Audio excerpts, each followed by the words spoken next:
శ్రీ గురుభ్యో నమ. హరి ఓం. వాల్మీకి నారద మహర్షిని ప్రశ్న అడిగాడు. ఏమని ప్రశ్న అడిగాడు అంటే, మహర్షి, నేను మిమ్మల్ని ఒక సందేహం తీర్చుకుందామని ఒక ప్రశ్న అడుగుతున్నాను.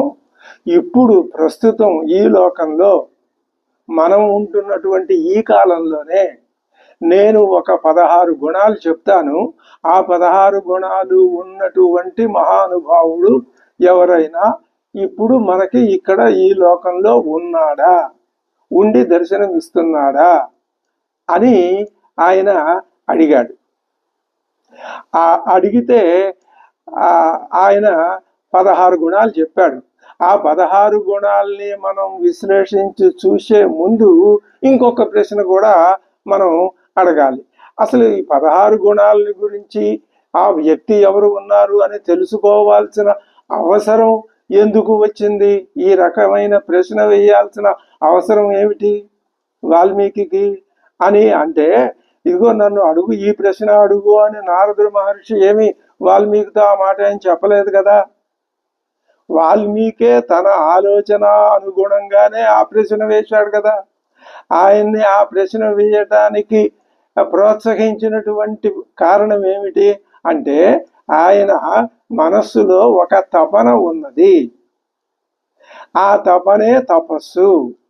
ఏమిటా తపన అంటే, మానవుని యొక్క సమస్యకి పరిష్కారం ఎలాగ దొరుకుతుంది అని ఆలోచిస్తూ ఈ ప్రశ్న వేశాడు అని దానికి మనం జవాబు చెప్పుకోవచ్చు. అసలు ఇలాంటి ప్రశ్న వేయటం ఉచితమేనా అంటే, ఈ రెండింటికి ఎందుకు ప్రశ్న అడిగాడు, ఇది ఉచితమేనా అనే ఆ రెండు ప్రశ్నలకి జవాబు మనకి రావాలి అంటే, లోకంలో ఒక ప్రసిద్ధమైన శ్లోకం ఉన్నది. వేదవేద్యే పరే పుంసి జాతే దశరథాత్మజే వేద ప్రాచేత సాదాసీతు సాక్షాత్ రామాయణాత్మన అనే శ్లోకం ఉన్నది.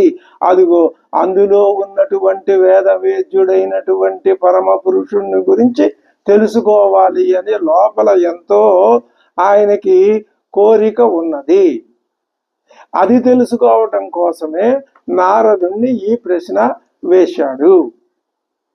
ఆ ప్రశ్నలో 16 గుణాలు ఆయన ఒక లెక్క వేసుకుని 16 గుణాలు ఉన్నాయా ఎవరు అని అడిగాడు. దానికి నారద మహర్షి జవాబు చెప్పాడు. ఇప్పుడు మనం ఆ 16 గుణాలని విశ్లేషించి చూసుకున్న